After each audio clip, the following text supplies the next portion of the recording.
Well, good afternoon and welcome to Lunch with League. I'm Diane McNutt and I'm the president of League of Women Voters of San Jose, Santa Clara. We also serve the cities of Milpitas, Morgan Hill, and Gilroy. The League of Women Voters is a nonpartisan political organization, and our purpose is to encourage informed and active participation in government and to influence public policy through education and advocacy. As a nonpartisan organization, we do not support or oppose any political party or candidate. But that doesn't mean that we're not active during election year. The exact opposite is true. We believe that democracy is not a spectator sport. So the League jumps in with both feet to provide a variety of activities to empower voters. Let's start talking first about our candidate forums.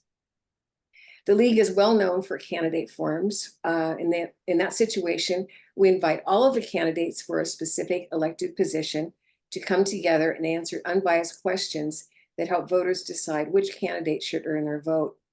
We focus on local elections, primarily city council and mayor races in the cities that we serve, San Jose, Santa Clara, Milpitas, Morgan Hill, and Gilroy, as well as school board seats. We will also organize forums for some county and special district positions.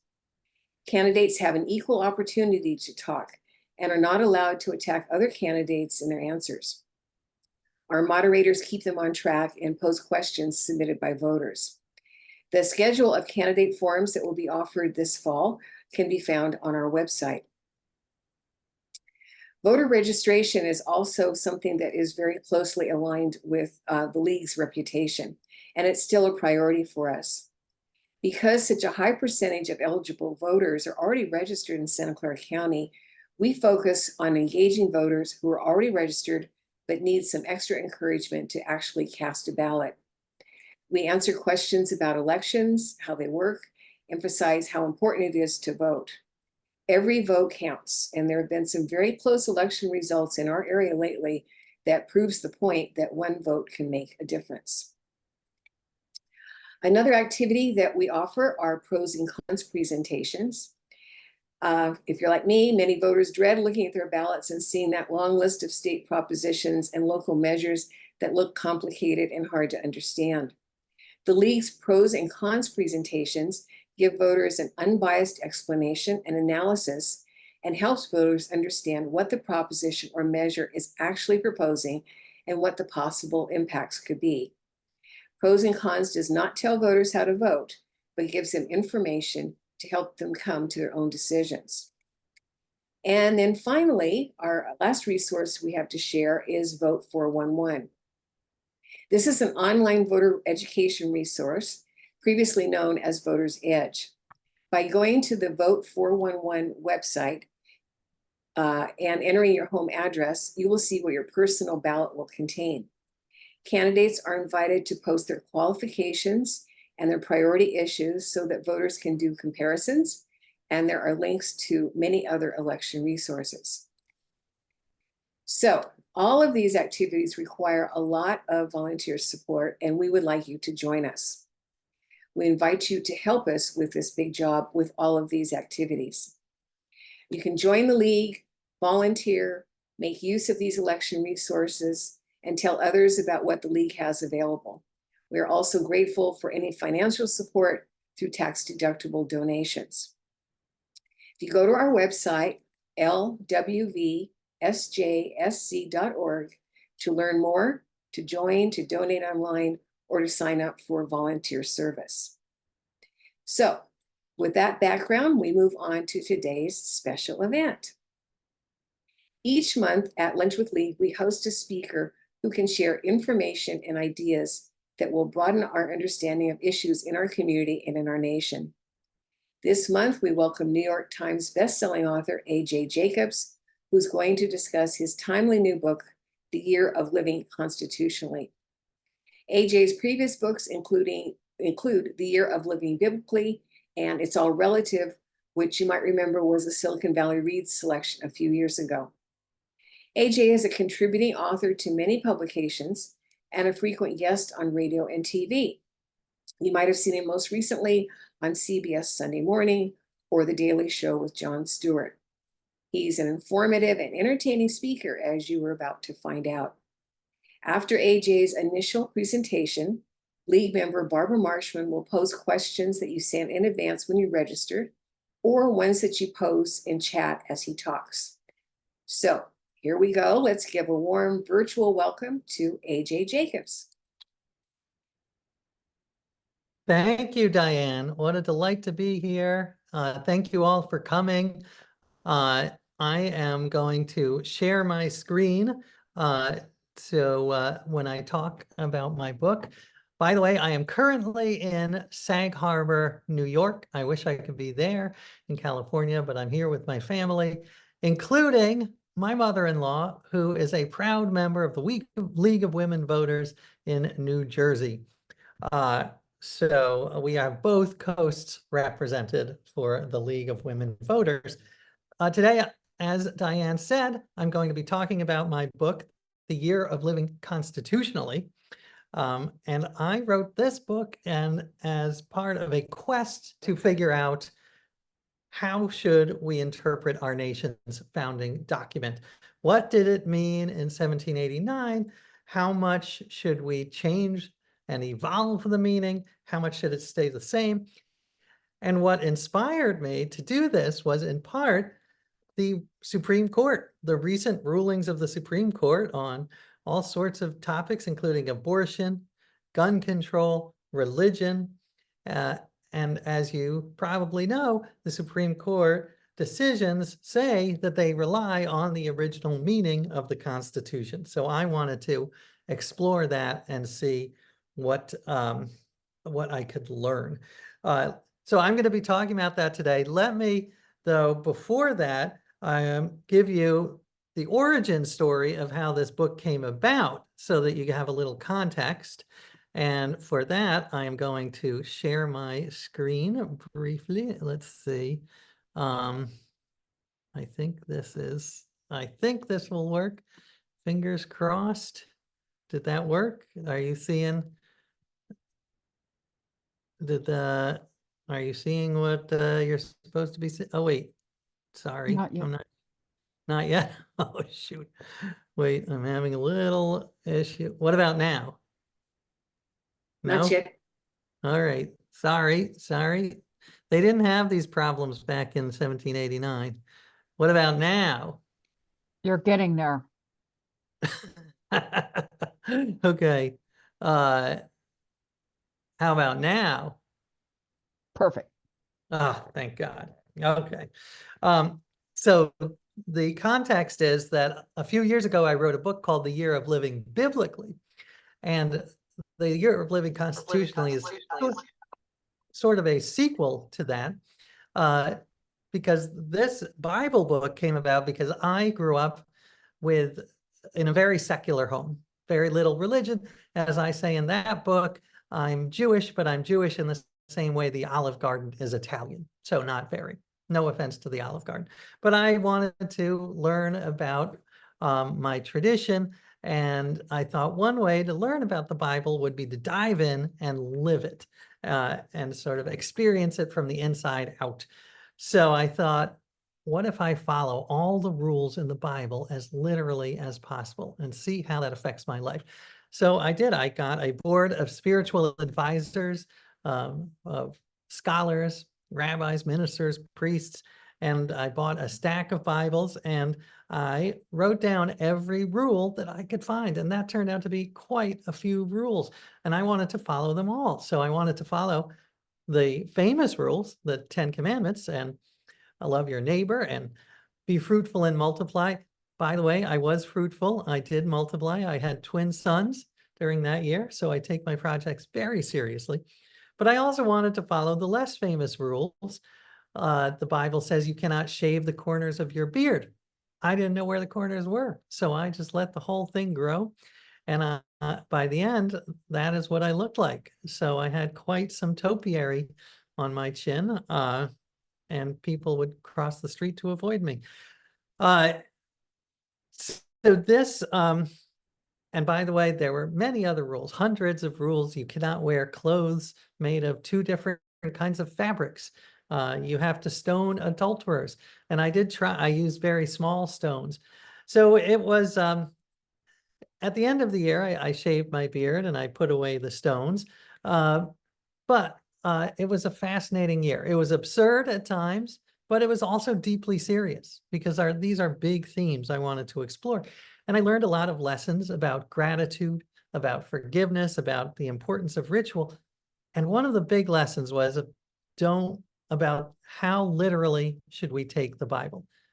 How literally should we take that text? And part of this book was a critique of fundamentalism, saying that you cannot take everything in the Bible literally. And people who do say that are actually not following everything in the Bible. They are cherry picking. So I always thought this is an interesting approach to a text.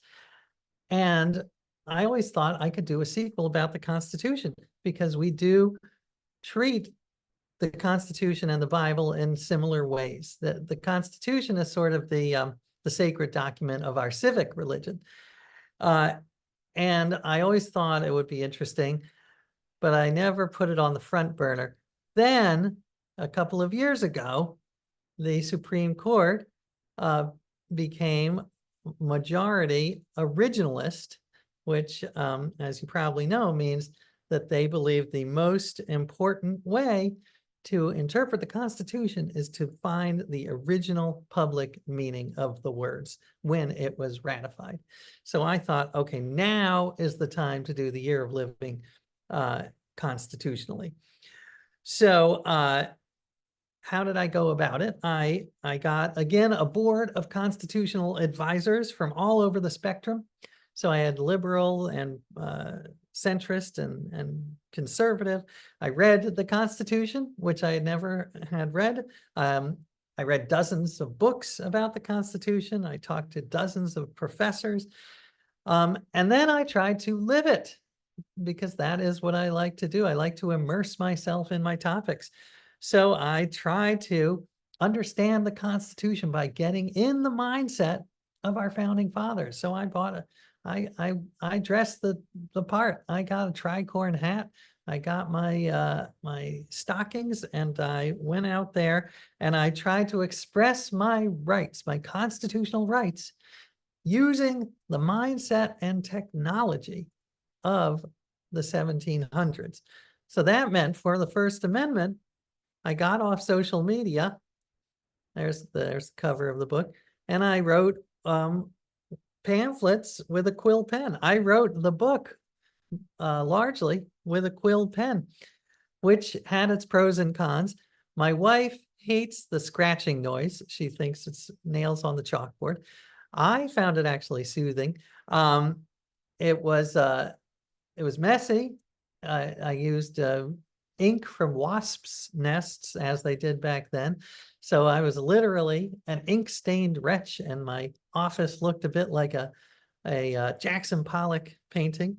On the other hand, writing with a quill does have its advantages. It is, I was offline. There was no dings and chimes and ads for baldness cures. It was I was able to concentrate and focus in a way. And I think that it changed the way I thought.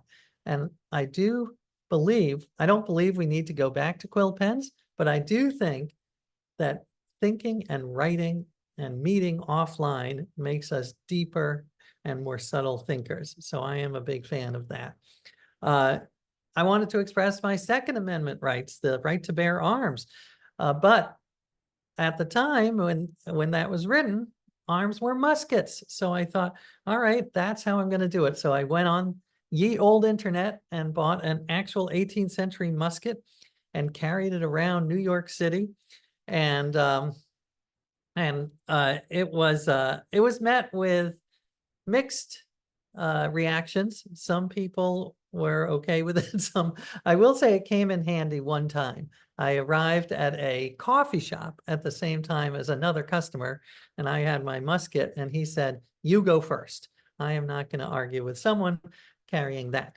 I also went and I joined a Revolutionary War reenactors group, and I shot the musket, which was a fascinating experience because it highlighted how different the technology was. This musket took 15 steps to load and fire. It was several minutes before I could actually fire a bullet. You had to pour in the gunpowder. You had to take out the ramrod. You had to put back the ramrod. It was almost like building a desk from IKEA. It was not just point and shoot. So it was a very different piece of technology.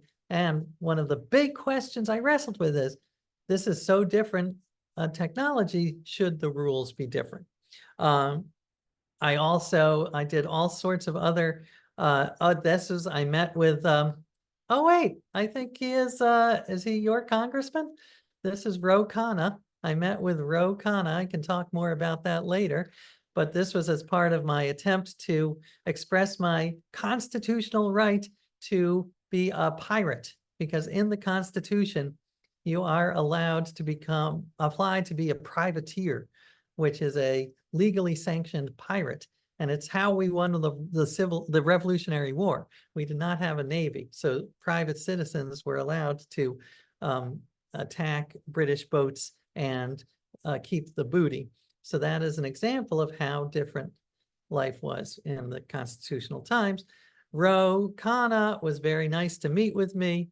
I asked him if he would help me get my letter of marque and reprisal, which is what the piracy license is called. At first, he was very excited, but then I explained to him what it actually meant, and he became a little more concerned. But he did bring it up. He liked the concept of my book. So he did talk about it in Congress, which was very exciting. I cooked 18th century dinners, and we debated the Constitution. I had an actual petition in the old style of petition, because that is the First Amendment. So it was a fascinating year, and I learned a lot. It was like the Bible. It was partly absurd, but partly deeply serious. And it was a real crash course in the Constitution. And there were so many takeaways that I'm happy to talk about. But let me talk about just 4 that seem particularly relevant to this group. First, the Constitution is an aspirational document, a promissory note. At least that's the way I like to see it, because you can see it, and there's a debate right now. Some people say the Constitution is the big bang of democracy. That's what Akhil Amar, the Yale scholar, called it, the big bang of democracy. It all started here. And it was the most democratic document in the history of humankind up until that point. On the other hand, you could argue, well, just the opposite. It is a document of elitism, and it is written by 55 white men, some of whom were slaveholders. So which is it? Is it the big bang of democracy, or is it a continuation of elitism? And I believe it can be both things. It is not one. It is the Constitution contains strands of both, and it's how you look at it. And I have a chapter on all sorts of different topics, but one is on race relations. And I interviewed some scholars of the Constitution and race. And one of the fascinating parts of the history of the Constitution was before the Civil War. So you had 2 major abolitionists with very different views of the Constitution. William Lloyd Garrison, who was a white abolitionist, he called the Constitution a pact with the devil. He said it condones slavery. It is a pact with the devil. It is a work of evil. And he said it deserves to be burned. And he burned it on stage. He would burn it in front of hundreds of spectators. So he was really a showman. Now, Frederick Douglass, another great abolitionist, who former enslaved man, became a great orator and writer. At first, he agreed with William Lloyd Garrison that this was a work of evil. But at some point in the 1850s, Frederick Douglass changed his mind. He decided to say that we should instead see the Constitution as a promissory note, because the Constitution talks about equality, it talks about liberty, and yet America was not and still is not living up completely to that ideal. So he said, the Constitution is a promissory note. We have to make America live up to the promises, the seeds of freedom and equality that are in the Constitution. And that has been an incredibly influential way to look at the Constitution. You can see it. Martin Luther King talked about the Constitution and the Declaration as promissory notes, as did Obama. So it is a lot about how you frame it, and I do like to see the Constitution as a promissory note. Another big takeaway was that the Constitution has to change. Now, the founders knew this. The founders knew that. They knew it was an imperfect document. George Washington, for weeks after the convention, wrote his nephew and said, this is an imperfect document. You are going to have to change it. Now, they built in a way to change it, which was the fifth article, the Article 5, the amendments. So they knew that was, which was so forward thinking. The problem was they did not anticipate how hard it would be to pass amendments nowadays in the two-party frozen system. They did not see this coming as so frozen and fractured and divisive, because you need 2/3 of Congress and 3/4 of the state legislatures to pass a constitution. So this brings up a real crisis, because society changes and we have to change the Constitution. But if you can't change the Constitution's amendments, if you can't add new amendments, what are you going to do?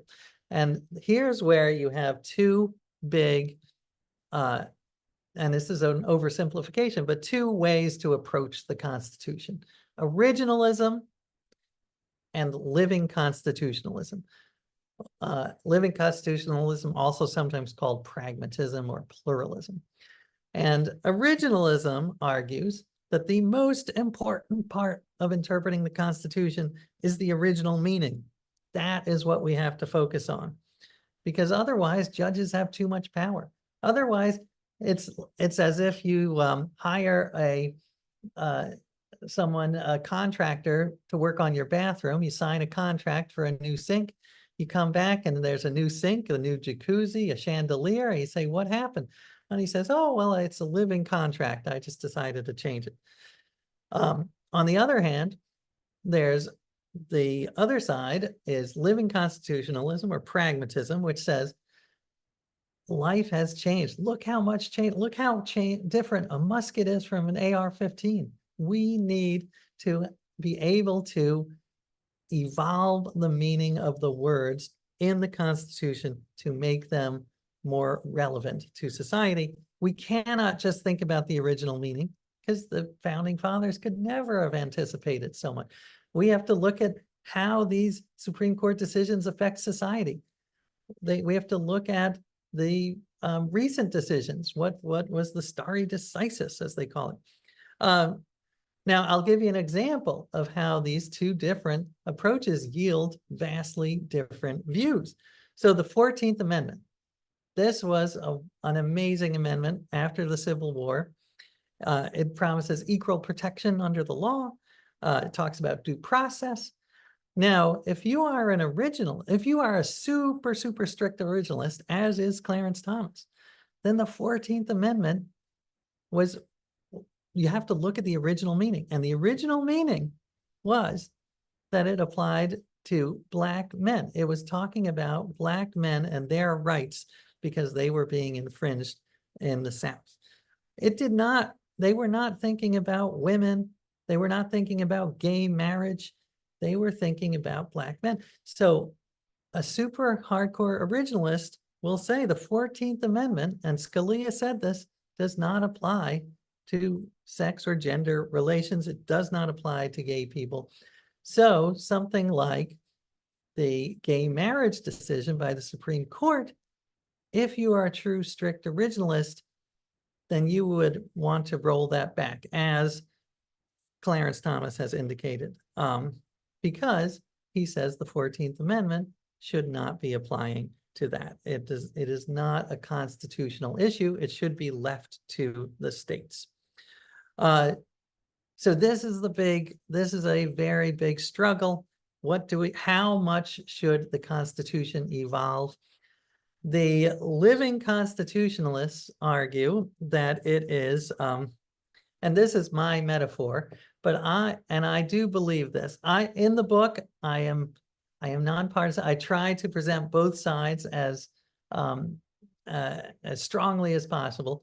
But I do think that there needs to be some flexibility in the Constitution. I compare it to a pair of pants with an elastic waistband, which is you need some structure. The Constitution must stay the same. The parts about equal protection and the general welfare, these things are eternal. They need to stay, but you also need to adjust the meaning as the society changes.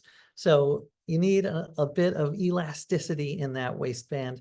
The Constitution, I feel, is dangerous if it becomes a pair of skinny jeans, so that when you gain 2 pounds, the skinny jeans split apart.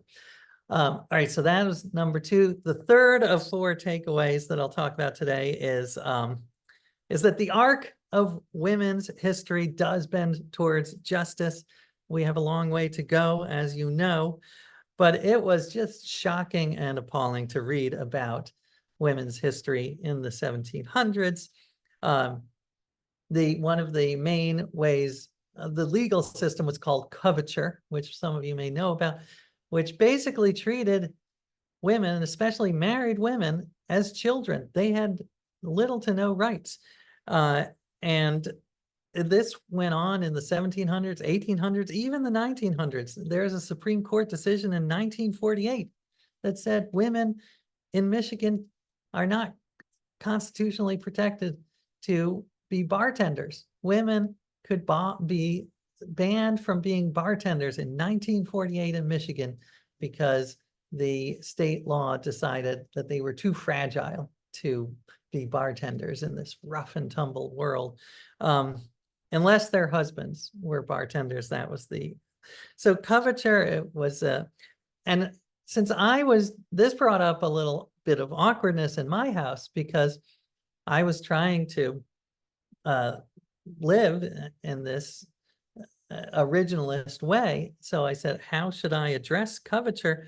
One of the things is that in coverture was women were not allowed to sign contracts.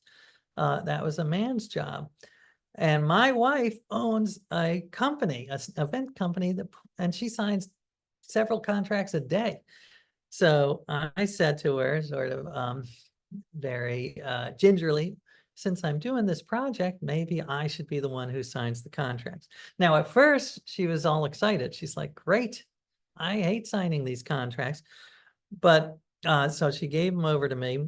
And then I did such a terrible job. I bungled it so badly, I was fired after 1 hour. So coverture in our apartment lasted literally an hour. I was inspired, though, by the history of activism in America to get women more rights and overturn coverture. And I wrote about in the book my own family history of my great-grandmother was a suffragist in Pittsburgh. We have her sash that she wore in parades. We have a pamphlet on why women should vote, including the fact that in Sweden, women were allowed to vote, and they did, and the society did not collapse. We have a wonderful letter she wrote to my great-grandfather. They were away. He was working, and she was in a rented house on the beach. And she, much like I am now, but she wrote to him congratulations on the suffrage victory. So this was right after ratification in 1920. Now we can go to the polls together, and I won't have to wait outside as I have done so frequently before. Loved it. I love that she congratulates her husband, because her point is universal suffrage is good for everyone, not just women. And by the way, my great-grandfather probably got some ribbing because male supporters of suffrage were often mocked. We also in the collection have a 1909 postcard, and it is an ad of a man washing clothes in a wooden tub, and it says, I want to vote, but my wife won't let me. So that's the kind of propaganda that was used back then to try to prevent women from getting the vote. Now, one of the wonderful stories I learned while researching this book on the Constitution was about the passage of the 19th Amendment. And overall in history, I believe that it does take a village. It takes a globe for most things. But at the same time, one person can have a huge impact. And that person, in this case, you might have heard this story. I hadn't, and I love it. There's Phoebe Byrne. Phoebe Byrne, this was the mother of a Tennessee state legislator named Harry Byrne. Now, in 1920, the fate of the 19th Amendment and the right of women to vote came down to the Tennessee state legislature. If they said yes, then the 19th Amendment would pass. And not only that, it was pretty even. Those two sides, the yes vote and the no vote in the legislature, were pretty deadlocked. So they needed one person to make the switch from no, women should not vote to yes, women should vote. And one of those swing votes was this man named Harry Byrne. And on the morning of the vote, his mom, Phoebe Byrne, stuck a note in his suit pocket that asked him to be a good boy. She said, be a good boy and vote for the amendment. And he did. And the battle was won. Legend has it that outraged anti-suffrage lawmakers in Tennessee chased him out of the state house. He had to escape out the window. I'm not sure that part is true, but what is true is Phoebe Byrne is a true American hero. And she even made, the letter is available online, and it's actually, I mean, it's got puns. It's like, don't be a rat, support ratification. So I love Phoebe Byrne. Thank you, Phoebe. Now, the last point I want to mention, and then I want to open it up to questions because I would love to hear what you want to know about. But the last point I want to mention is that I think it's important that we try to recapture the joy and awe of elections and the voting and democracy. Because one of the big points of the book is we don't want to go back to the 18th century. It was a terrible time. It was racist, sexist, smelly. You know, I tried to do dishes the way they did back then, and you had to lug water from the stream. We don't want to go back. On the other hand, there are elements from the 18th century that are worth revisiting. Some of the idea of self-sacrifice and slow thinking instead of always having a hot take. And one of those elements was Election Day. For those who were privileged enough to vote, which, as we know, was not everyone, but for those who were privileged, this was an amazing, joyous new right. They just couldn't believe that they had the say in selecting their own leaders. So elections, instead of being a chore, were a festival. There was music, there were parades, there was a lot of rum, punch. They loved their booze, and there were election cakes. They would make these election cakes and bring them to the polls to celebrate this amazing right of suffrage. And I loved this idea. So I said, this is one tradition that we should try to bring back, this idea of election cakes and celebration. So as part of my year of living constitutionally, I actually decided to get people all over the country to bake election cakes. Now, I will say I used Facebook, which I know is not 18th century. In my defense, it is one of the older platforms. So it's, you know, it's not like Snapchat. And I got hundreds of people all across the country in every state to bake election cakes and bring them to the polls to remind ourselves that democracy is sweet. And some people went with the original recipe, which contains cloves and figs, more of a fruit cake. But I said, whatever you want. This is a democracy. I'm not going to say you have to do one recipe. And people were so creative. And there was state-themed ones, peach cake in Georgia, cherry cake in Michigan. And it was it was an emotional experience for my family and for the hundreds who participated, because it was this one slice, no pun intended, of positivity in a very stressful time. And I want to show you some of the wonderful cakes that, oh, that is, well, I'm just going to go through. That's my wife, by the way, who shut down coverture, but she did wear a corset for a couple of days. But here is me. I made a Constitution themed cake. Oh, by the way, there is my great grandmother, who was the suffragist, a little out of order.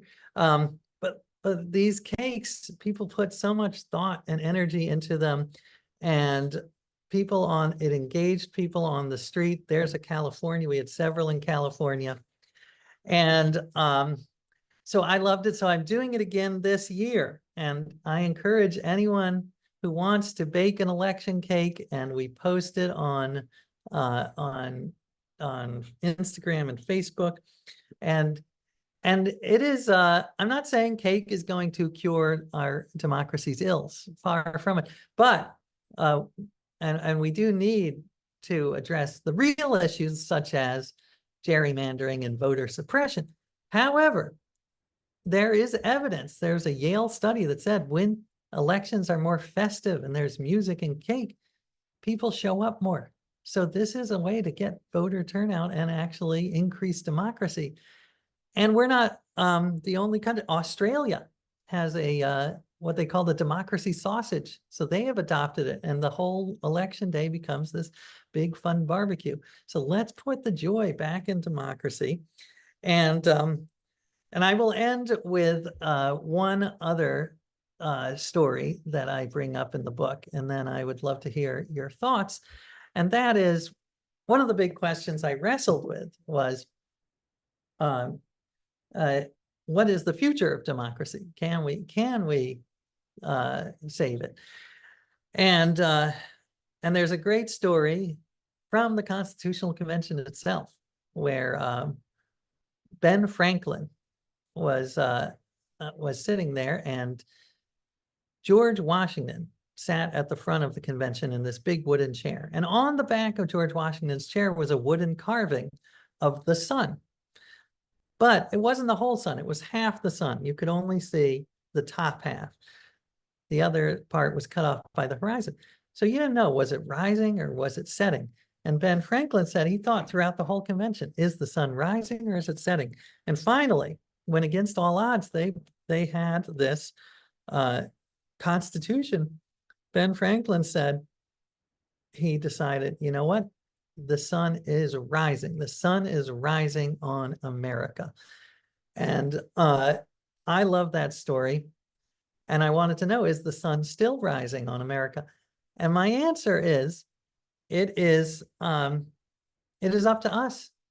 It's not like gravity that the sun naturally comes up every morning. Democracy is the opposite. It's us. We have to work to make sure democracy continues and thrives. We are the ones who can raise or lower the sun of democracy. So I am optimistic, like Ben Franklin, that the sun will continue to rise on democracy. And because of work like the League of Women Voters, who are helping to bring people out and recapture this joy of democracy. So with that, I will thank you, and I will stop my screen share, but I will stay on and open it up to any and all questions as stop share. There it is. Well, thank you. I enjoyed talking, but I love to hear the questions. Here she is. Hello. Go ahead, Diane. Did you want to say something? Nope. No, I just want to make sure you were there. Well, I am seeing some questions in the chat. Should I just go through some of them? Sure, if you'd like to. I was particularly interested in one, and this is from the chat.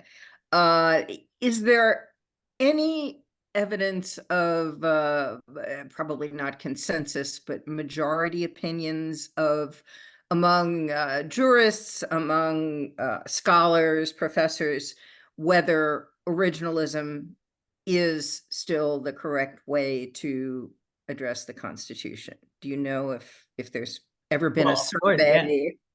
No, I mean, this I studied, this was one of the hearts of the book, and there's not a consensus. I mean, it's basically a split country. You have one side that says originalism is the best way to approach the Constitution, and the other side, and it does not totally, but mostly break down along conservative liberal lines. So you have the conservatives who say originalism is the way to interpret the Constitution. You have to look at the original meaning. And the other side, the more progressive side, is or pluralism. You've got to look at the consequences of society. And the origin of originalism was actually a conservative reaction to the Warren Court, which was a very liberal progressive court in the 60s, which passed all sorts of what are considered landmark civil rights legislation, including Roe v. Wade, including Miranda and victims' rights, including all sorts of the banning of overturning that, so that there were no racial bans on marriage. And the conservatives at the time said, this is way too much power for a group of unelected justices. So the originalism was originally meant to constrain the power of the judges and say, you can't go beyond the Constitution. Now, what's interesting is now many scholars would argue that originalism no longer constrains the Supreme Court, because these decisions have a massive impact on how we live and where we go to school and what we can do with our bodies. So it is not anymore seen as a way to constrain judges, but it is seen as two fundamentally different ways. One more focused on the past, one more focused on the present and the future. Thank you. That's interesting. Would you like to go through a few of the webinar chat questions? And then there are some that folks sent in beforehand that I'd like to also address, but do you want to just pick out a couple that you think are Of course. Oh, well, question was about the Supreme Court. Oh, go ahead. Sorry, no, I'm sorry. I have a problem. Should I continue? Okay, I think I'll continue. Well, one question is about the immunity decision by the Supreme Court, that the president is immune. Now, the legal scholars I've talked to say that this is a deeply unoriginal decision, that the founders would be shocked, because what was one of the most fascinating parts of researching this book was reading the debates that happened in 1789 in the Constitutional Convention. And when one of the delegates brought up the idea that we should have a single president, several other delegates said, "Are you jesting? That is a terrible idea. We just fought a war to get rid of a king. And now you're going to have an elected king, a single person, be president? No, we need a council of presidents. We need 3 presidents. Ben Franklin talked about 12 presidents. We don't want one person to have that much power. Now, eventually, it was a hard-fought debate. Eventually, we did end up with 1 president, but that president was supposed to be much more constrained in power. Congress was the part of the body that had most of the power, not all of the power. There was some balance of power, but Congress was first among equals. And over the centuries, this has shifted, and the president has gotten more and more power. And you've seen it. This was written about in the 1970s. They talked about the imperial presidency. George Washington issued 8 executive orders in his 8 years. Obama and Trump both issued over 200 executive orders. So it's not a Democrat or Republican thing. It is that the president has way more power than the founding fathers ever could have imagined. And as part of this book, my petition, the petition that I brought up, was to try to get us to reconsider having 3 presidents. What would that look like if we had 3 presidents, Kamala and Trump and RFK Jr. all sitting side by side? I actually don't think that's a great idea in reality, but I do think we need to constrain the president's power. And this Supreme Court has done just the opposite and given the president more power. And that, I think, is un-American. I think that the founders would have been shocked. Is there more of a discussion at this point of that degree of power? I don't really hear it. I hear the 2 sides, either defending President Trump or, saying you should go to jail. But I don't hear that theoretical discussion that much. Am I missing it? Do you hear it? There is some, but certainly not nearly enough. I mean, there is, you can read people, a lot of political scientists who say this is a huge problem, and it's causing a cult of personality. And this is not what the founders would have wanted. And but I agree, it needs to be discussed more. I mean, when I went, as part of my adventure, I went to Washington, D.C. and went to the Congress, and I met with Senator Ron Wyden of Oregon, and I presented him with my petition. I was wearing my tricorn hat, as you saw in the picture. And he's like, I'm not sure about the 3 presidents idea, but we do need to constrain the president. And he said he is working on that as we speak. For instance, war power and trade power were originally not the president's domain. The war power was split. Congress could declare war, and then the president would execute it. And trade power was mostly in Congress.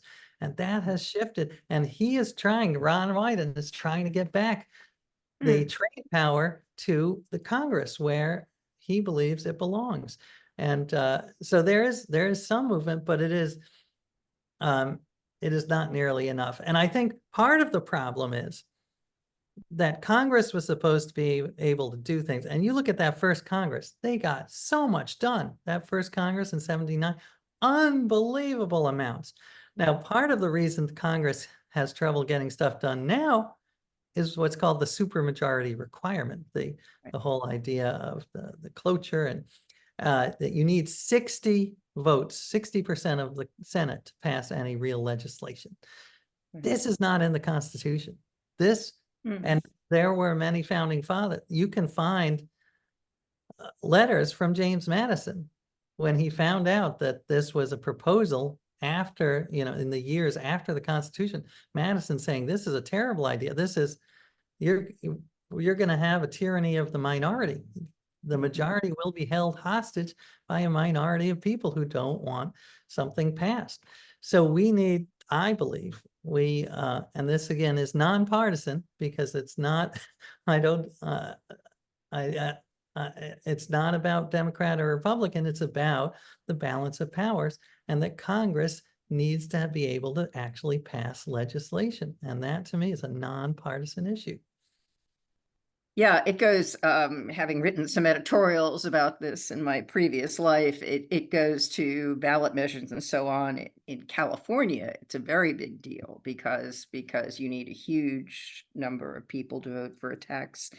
And I don't think there has been discussion of that lately. Has there? Is anyone talking about trying to get back to a majority rule?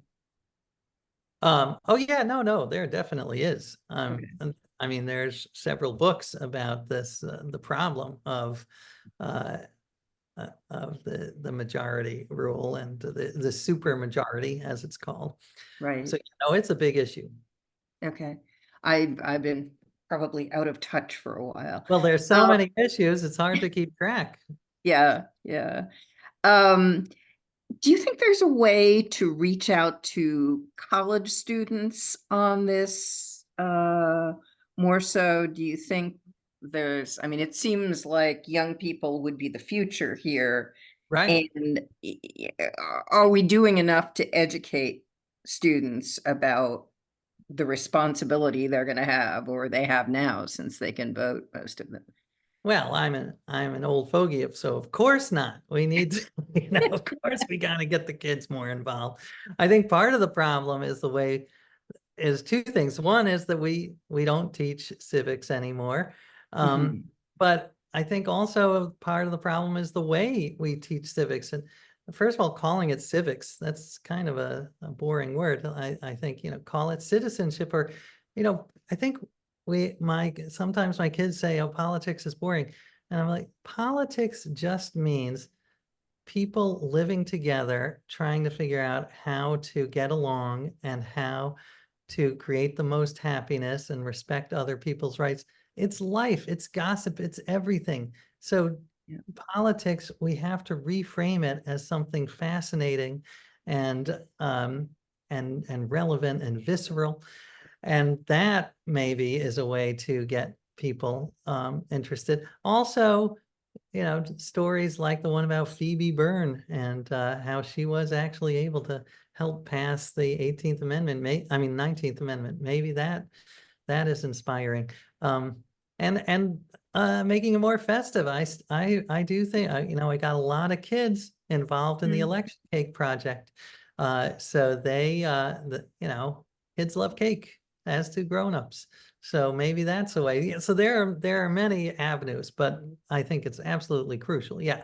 I mean, the fact that such a small percentage of the population votes is just outrageous. And I mean, it is interesting because I remember I wrote a post when Donald Trump won, and people were like, those who opposed him said, oh, you can't believe almost half the country supports him. And I said, no, look at the statistics. It is less than 20% of Americans voted for Donald Trump, because so many did not, and some are too young, or some are incarcerated. But it is not that 50% of Americans are Democrats and 50 are Republicans. It's that part of the country is split down the middle, but part is just not involved at all. So let's get that part involved.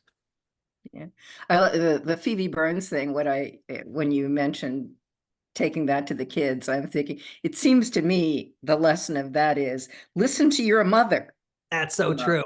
Listen to your mom. Listen to your mom. Good. Okay, by me. So are there topics that were left ambiguous on purpose in the Constitution to allow for new ideas, or was that not a consideration at the time? Great question. And I think it depends on whom you ask. I do think that they used some vague language. So for instance, Congress shall do what is necessary and proper. What does that mean? So some language is very specific in the Constitution. You cannot run for president until you're 35. Even that one is interesting because the lifespan has changed.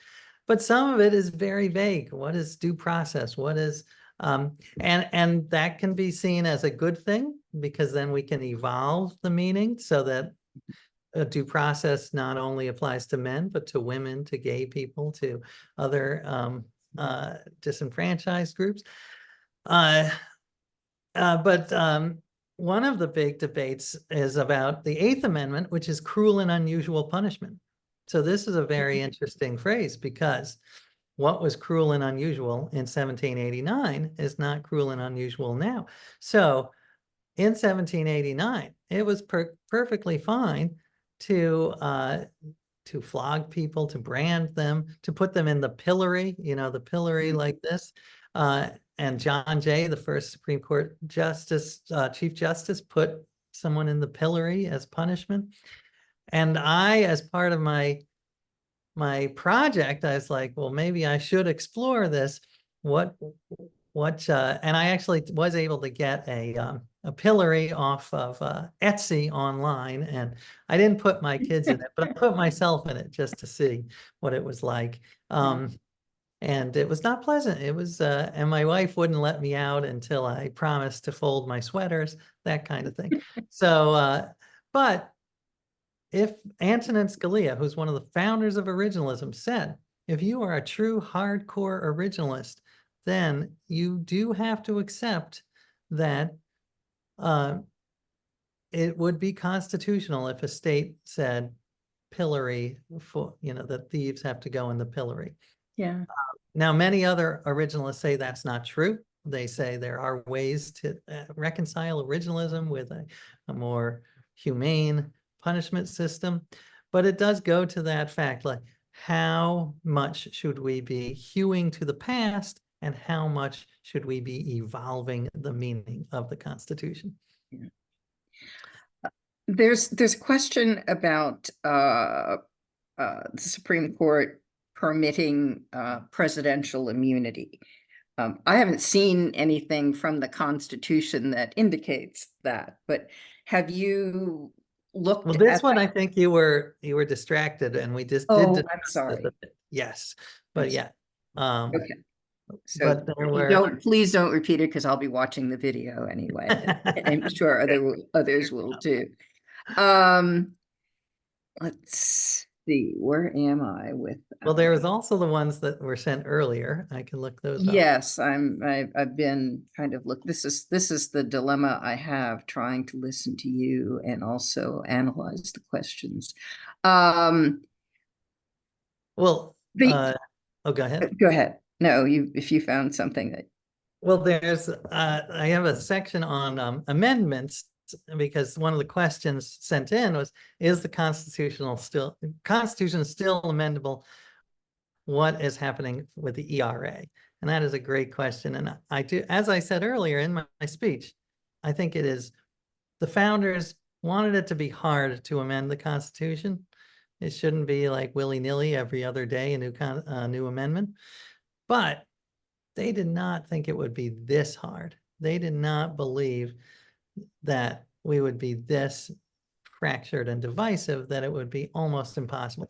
And I talked to one of the fascinating chapters and adventures I did was I talked to a man who was largely responsible for the last amendment to pass, which was in 1992. And it is, wait, now I'm forgetting, it's the 27th Amendment, right? It is, and so it's been a long time. It's 1992. And just quickly to give you that story, because I love it, he was a student at University of Texas and taking a politics course. And he noticed that James Madison wrote an amendment that was supposed to be passed with those original 10 Bill of Rights. And the amendment said, Congress cannot give itself a raise. It can give the next Congress a raise. So it was a perfectly reasonable, seems like a pretty good idea, but it never got the 3/4 of state legislatures to say yes. They were missing like 3 states. So he wrote an essay for his class saying, this is a zombie amendment. It never passed, but it never died. So if Yeah. we get 3/4 of the current states to pass it, then we can get another amendment on the Constitution. Now, his teacher said that's a stupid idea, gave him an F. He said, when he got the F, he said, that's it. I am going to make this happen. So he, out of spite for his teacher, spent 10 years writing letters, and he got enough of the state legislatures to say yes. And that is the last amendment. But I talked to him and I said, what's next? Can we get another? And he said, I'm worried that it's so polarized that I don't see how we could get another amendment through. And that is a big problem. That to me is a big problem. And it's hard to know what the solution is. One solution is, if you can't pass amendments, then you have to change the meaning of the words. But as originalists will point out, that has brings up a lot of issues. Yeah. Is there anything in the Constitution that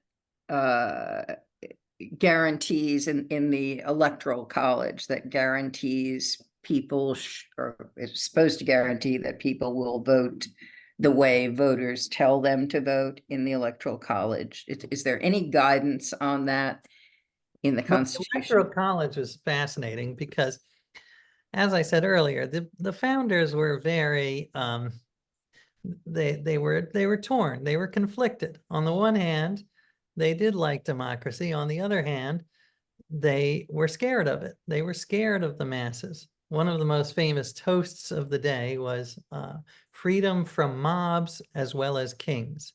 So they didn't like tyrants, but they didn't like the hoi polloi. They were elitists. And they built in several elements into the Constitution that were counter-majoritarian, that were designed to stop the masses, the mobs, from falling for a demagogue or so one of those was the Electoral College. And there were several reasons for it, and no one really loved it. It was a compromise. But one of the reasons was that they were worried about a demagogue, and meaning someone who would flatter the people and say say he was above the law, but say that he was doing things for the people, but really he was doing it for himself. And so one of the ways they tried to prevent a demagogue was the Electoral College, which was people don't vote directly for the president, they vote for the electors. Now, the idea, and the electors would be these educated, sane, rational people. And the idea was, if the public went for a demagogue, this was a safety net, this was a buffer, and the electors could say, no, we're not going to put that demagogue in. We are going to vote our own way, and we are going to ignore the advice, and we are going to install a sane person. So it was so yeah, in the original Constitution, the electors could vote against the recommendation. But I will say, it does not, the Electoral College now is not about saving democracy from demagogues. Instead, it's just a game where you can try to have someone who doesn't win the popular vote actually get a majority. Now, I will say there are people who defend the Electoral College on various grounds. I don't think they're very strong grounds, but I just want to point that out. Well, I guess one of the concerns would be that the great middle of the country is so different from the coasts, and it would give more power to the population centers. Right. Do you think there's any way to deal with that and get to a majority vote? There is a fascinating idea, which is that it's very interesting what's in the Constitution and what is not in the Constitution. Now, what's not in the Constitution is this winner takes all idea. So the idea that if you get 51% of New York State, all of the electoral votes go to that candidate. That is not in the Constitution. The states are allowed to split it up any way they want. And as you might know, Nebraska and Maine, 2 states in the Union, have a different system where they can split the electoral votes.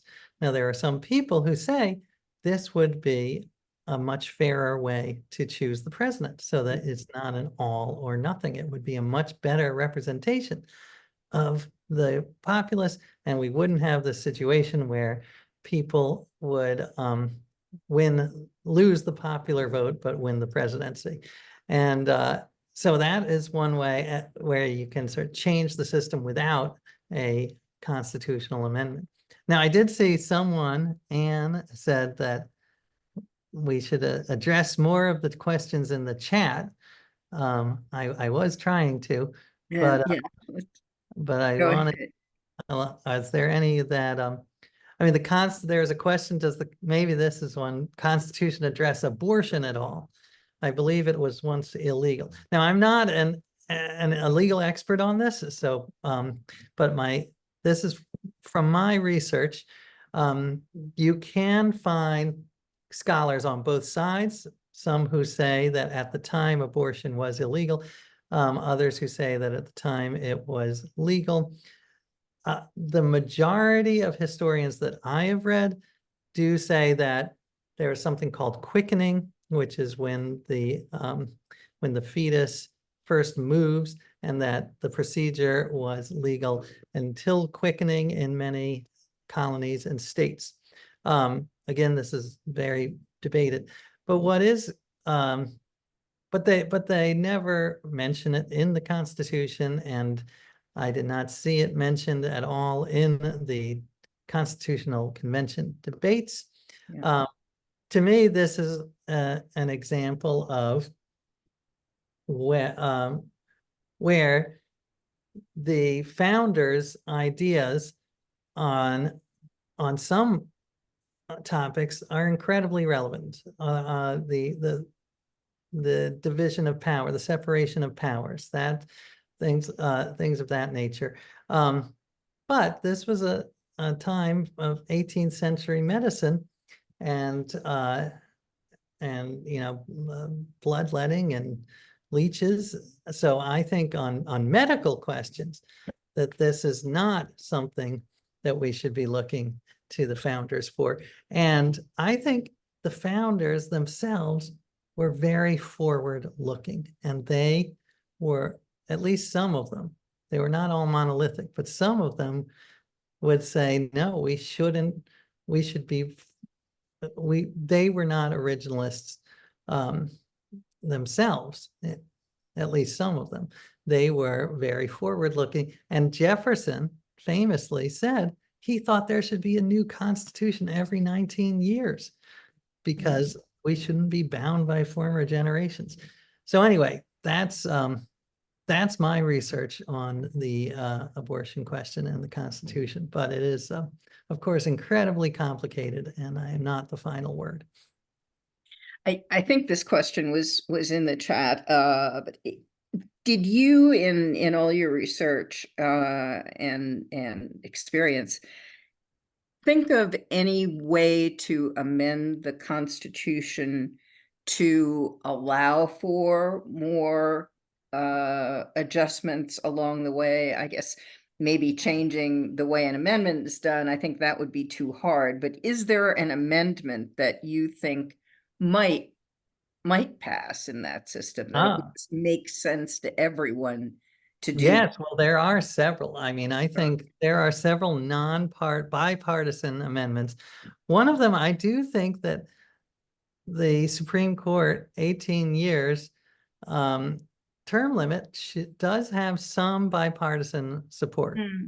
Maybe less now that Biden has proposed it, but before it did have some, because it is, no one party should be able to capture the Supreme Court just because people live to 90 years now as opposed to 60 years back then.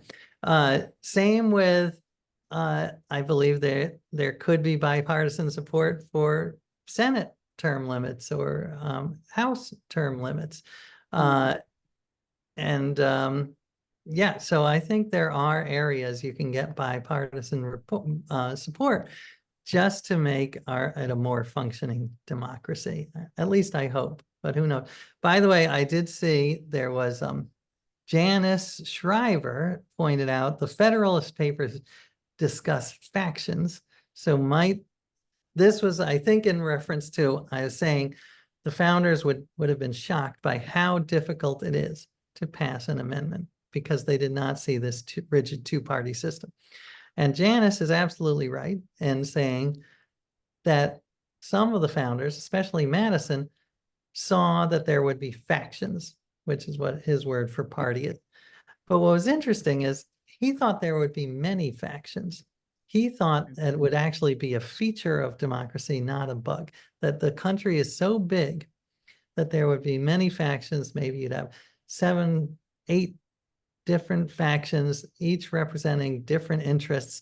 And these factions would negotiate with each other. They would work together. They would create temporary alliances. And so that would be a much more functional democracy than the one we're stuck with, where you have two rigid parties and you have to align, even though there are hundreds of issues, they are all sorted into these two parties when they don't necessarily have anything to do with each other. So I do think the founders would still be shocked by this two-party system, even though they helped create it. It came very early on. But it would, if you had several factions like Madison anticipated, and then it would be easier to pass amendments. What surprised you most, if anything, about the Constitution in going through the exercise of living it? Was there anything that popped out? Oh, well, tons of stuff. I mean, first of all, just reading the Constitution is fascinating because parts of it are so inspiring and wonderful. There's the preamble is 52 of the most inspiring, wonderful words I've ever read. The one about we the people, just that phrase, we the people. Originally, it was going to say we the people of New York, Rhode Island, New Hampshire, but luckily they took that out. So it took the emphasis away from the states and onto the people, and that was huge. So some of it's so inspiring. But then other parts, it's almost shocking. First of all, there are misspellings and grammatical errors in the Constitution. So it is not a flawless document written by gods. I mean, they spelled Pennsylvania 2 different ways within 4 pages, P-E-N-N and P-E-N-S.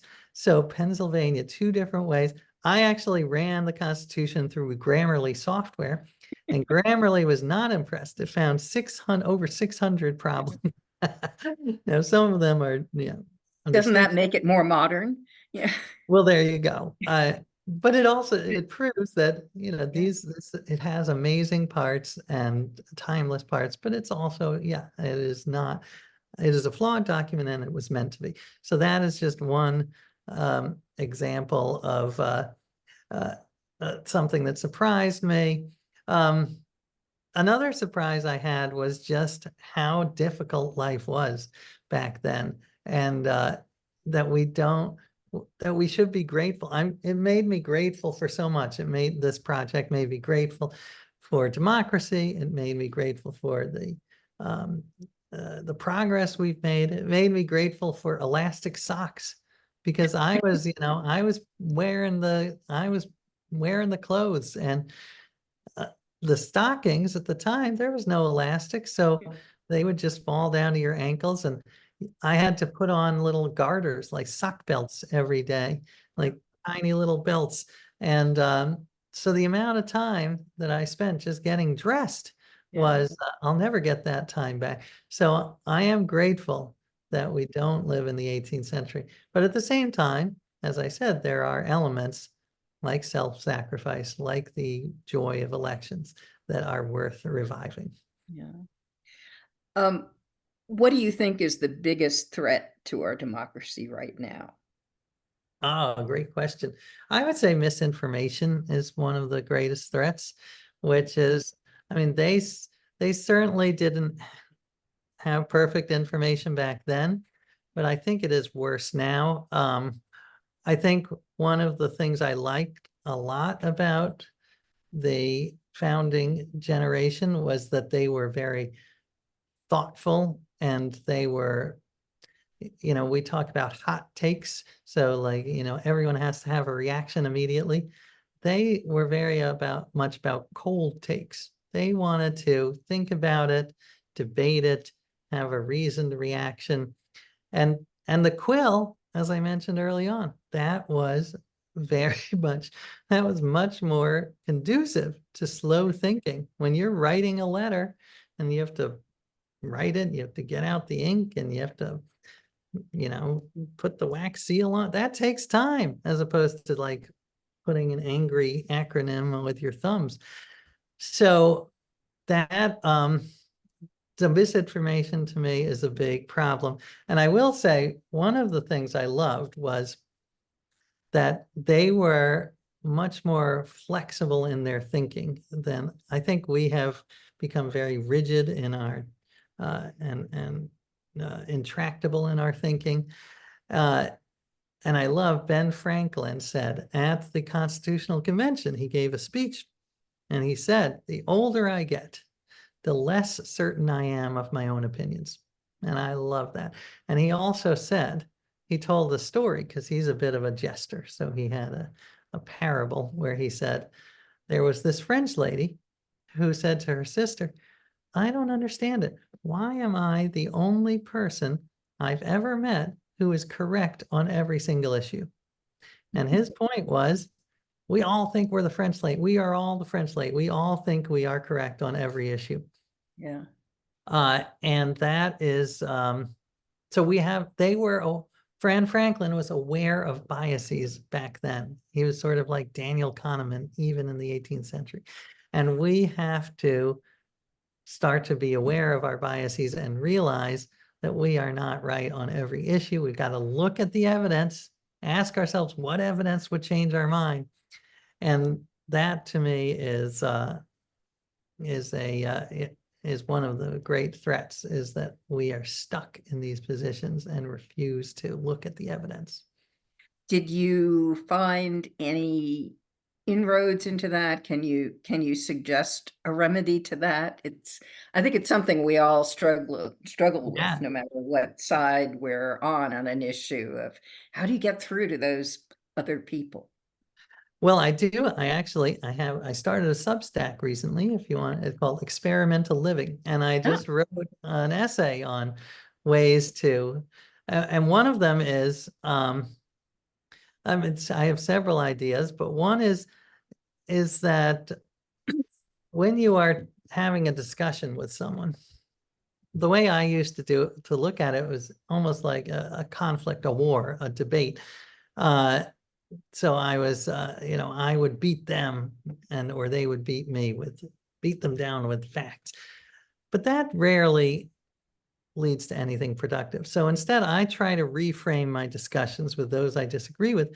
I try to reframe them as a puzzle, almost a cooperative puzzle. Why do we disagree? What do we actually disagree on? And why do we disagree? Why do we believe what we believe? What evidence is there that might change our mind?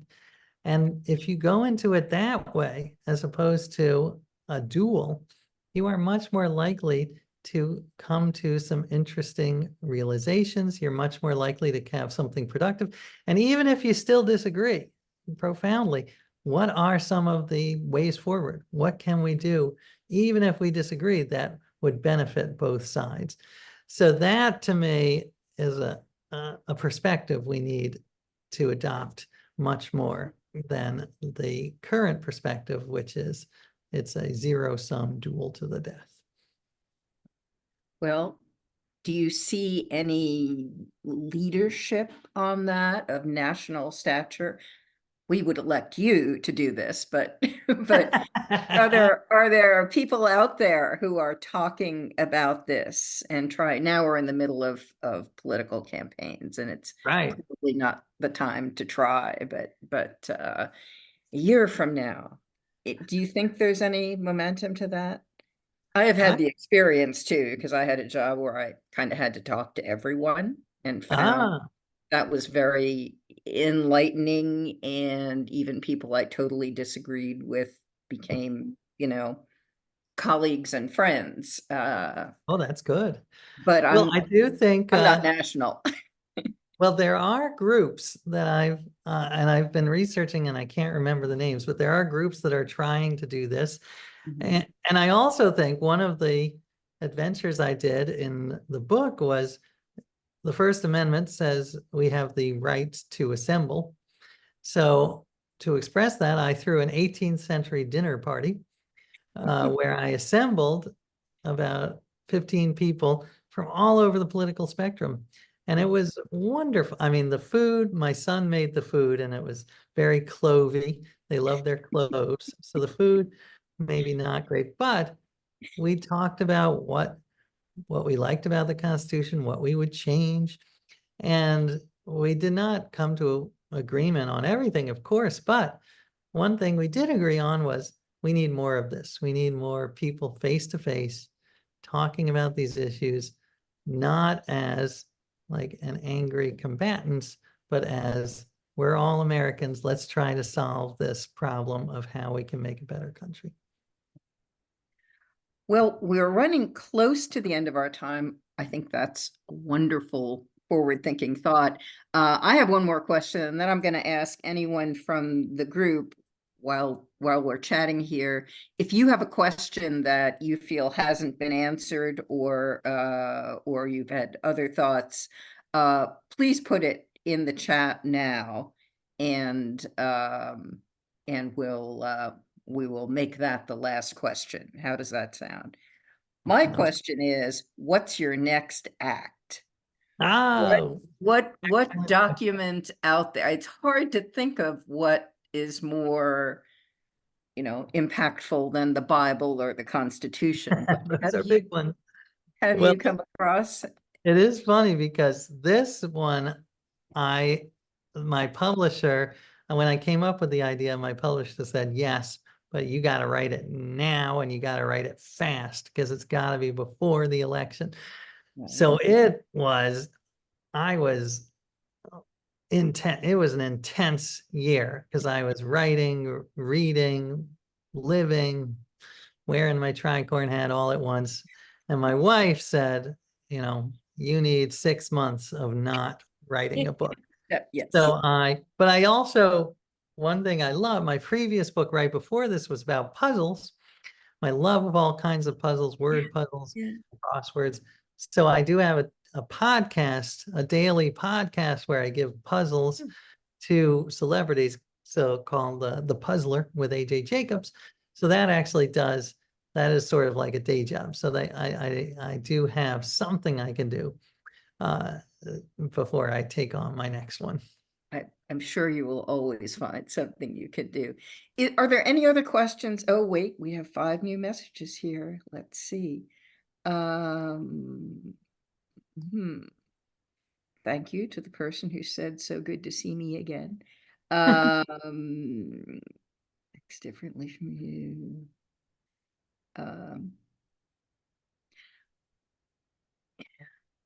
I mean, there is a question here, or a suggestion. Let's expand the concept of we the people to include all sentient beings.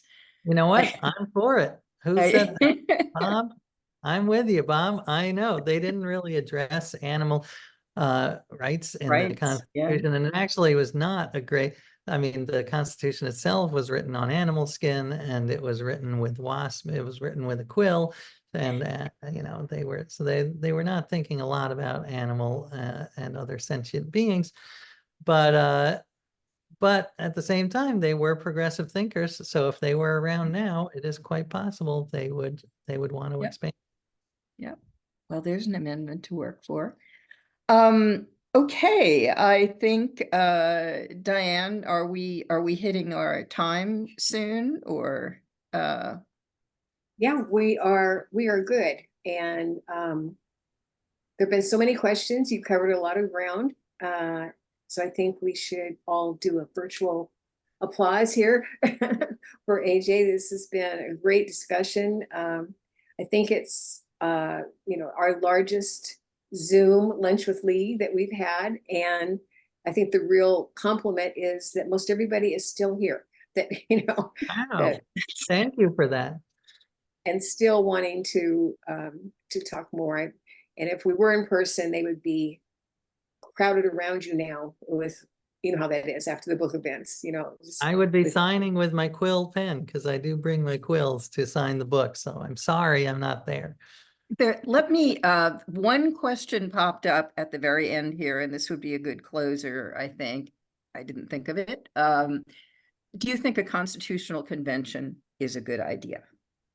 Well, it's interesting because there are people on both sides of the political fence who are calling for it. There are people on the left who say we need a totally new constitution because our current constitution has such counter-majoritarian elements like the Electoral College, like the Senate. So we need a whole new constitution. On the right, you also have a movement trying to get a new constitutional convention because they think that the states are need a new constitution that makes state rights clearer so that the states are not trampled by the federal government, in their opinion. Now, there are pros and cons to a new constitutional convention. I am of the opinion, and this is just my personal opinion, and although I did consult with several professors about this, that it's a dangerous one because it could go in a very different direction from the one I want or from the one that the other people want. So it is, it's a balance between flexibility and stability. So our Constitution is one of the only ones, is the oldest Constitution that has never been totally rewritten. And that gives some stability to our country. On the other hand, it's a problem of flexibility because we are not flexible. And France has had 14 constitutions since 1789.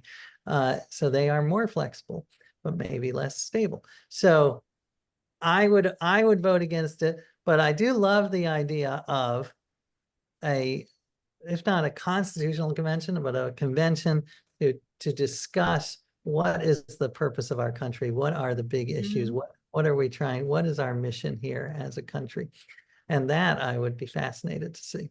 That's a great idea. That really is a great idea. We should talk more about that. California talked about a number of groups advocated a constitutional convention a few years ago here. That was probably 6 or 7 years now, but scared the daylights out of me and ultimately, other people too, because extremists on all sides were for it. And Right. yeah, it's so anyway. Thank you to Susan Devon Sendy, who said that she highly recommends my book. Thank you, Susan. Great. Thank you. Well, thank you, Barbara, for doing the moderating. Thank you, AJ, again for being here and giving us time away from family vacation so you can go back out on the shore now, do the rest of the afternoon out on the beach. So this presentation has been recorded and it will be posted on our league website in the next day or so that you can share it with your friends and families. And I have one last slide's going to pop up here in a second. There it is. And that's just to tell you that our next Lunch with League will be in person on Thursday, September 19th. It'll be a buffet lunch at the Capitol Club in downtown San Jose. The speakers will be 3 journalists from KQED here in the Bay Area talking about how you cover election nowadays. And there'll be more information about that in our newsletter in September.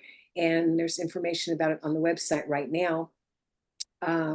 So that you can go there and go ahead and sign up if you want to now. So, and then my final words is just one last invitation for you to join the league and to be part of our election-related activities. As you know, we like to say democracy is not a spectator sport, but we really need you on our team. So we're all in an Olympic mood still this following week. So I hope that you take a leap and come and join us and get involved. So thank you everyone for being here. And this program is now over. Thank you. Thank you. Thank you, League of Women Voters. All right, I am going to